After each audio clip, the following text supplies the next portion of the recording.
Okay, hello and welcome to what is going to be the first, hopefully, of many training vlogs. I try and keep my training out of my Instagram posts as much as possible. I know I post a lot of stories, but I thought that doing something like this slightly longer form would hopefully let me, help some people out who are trying to train at home and finding it quite difficult to do.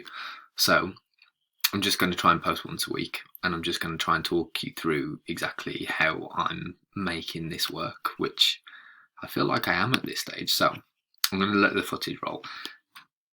Fair warning, if you're the sort of person that likes fancy, exciting training footage and stuff like that, it's probably not going to be the place for you. I'm just hoping that it's going to be useful for people, So what we're seeing here is session 1 for the week, which is my first of 3 upper body days on a Monday morning. I'm starting with pull-ups, which are obviously not ideal and also not going to be accessible for a lot of people. A lot of this is going to depend on what you've actually got. Using this swing is not ideal because it's too narrow really for what I'm trying to do. And if you look at where my hands are, first of all, I'm having to use fat grips over the swing so that the rust doesn't tear the skin off my hands. And secondly, if you can see the way my wrists are bending, like that's not an ideal way to be transferring force. Anyway, I'm trying at the minute to limit my weight as best as I can, because I find that keeping the RPEs lower on bigger exercises like a pull-up is something that helps me stay progressive from week to week. So I'm aiming to get 4 sets of 8 at the same weight. When I can do that, then I'll be prepared to increase the weight a little bit. We're working with 10 kilos at the minute, but there will be more back exercises in future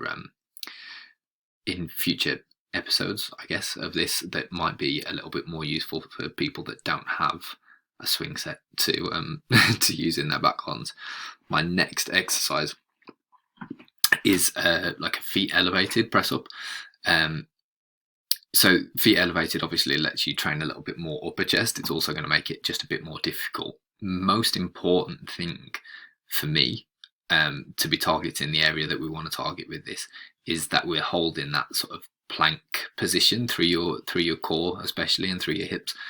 It's quite easy to let your body sort of sag and droop, and as you do that, you're going to change the angle that you're pressing from.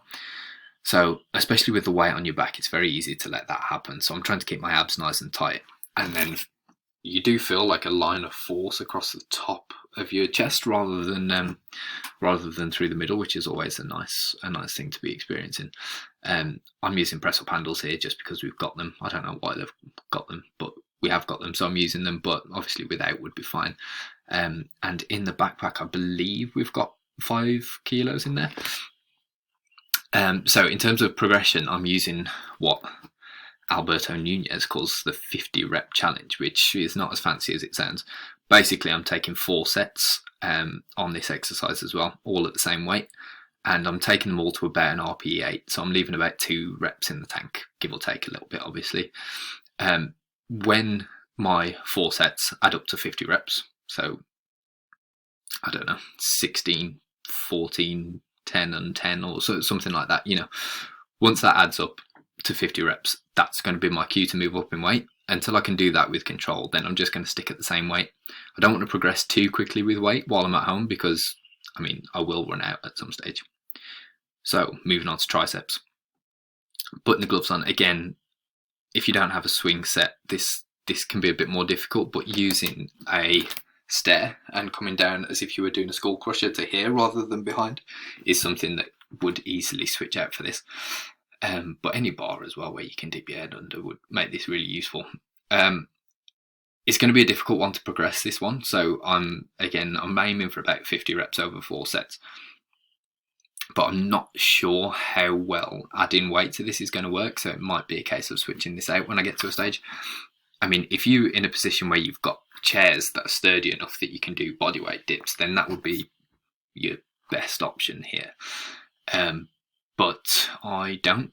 I've got 2 chairs, but I used them for about 3 weeks and I just didn't trust them. The creaking and the shaking and everything Felt like there was an injury on the way.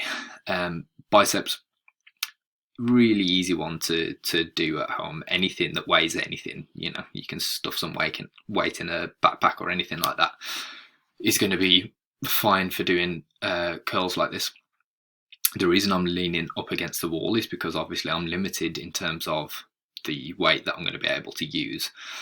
So I'm trying to limit any momentum. You know, I want all of the weight that I've got to be going through the biceps. So I'm leaning against the wall to make sure that my hips aren't doing any of the work. And I'm also trying to give my triceps a squeeze at the bottom position to make sure that I'm getting a dead stop at the bottom. Because it's quite easy to carry momentum from one rep to the other. I know I posted on my story not long ago about how I was disappointed at how my bicep curls were looking. So that is the fix that I'm going for. And we're finishing today with lateral raises, side raises. Again, I've got my hips against the wall, but this time, because I like a lean forward, I feel like I can train the side of my shoulders a lot better by leaning forward. So I'm having to just trust myself not to use too much momentum. But these look okay. I'm fairly happy with how these look, so I'm not going to lose too much sleep over that. Again, a backpack with some weight in works absolutely fine here. And just consistent bend in your elbows so that you're not bending too much. You don't want to be using your arms to use too much weight here. So I think that is the end of the training footage. I'm going to try and do these videos once a week. I'll do a different session each week, obviously. Yeah, if anybody's got any questions or anything that they'd like me to cover, sort of how I'm making my training effective at home, which I believe I'm doing at this stage now, then by all means ask away. But failing that, I'm just going to keep going, talking you through. You know, I feel like I've made some mistakes over the 7 weeks, but I feel like I'm in a pretty solid position now. Hopefully watching this can help other people get to that stage as well.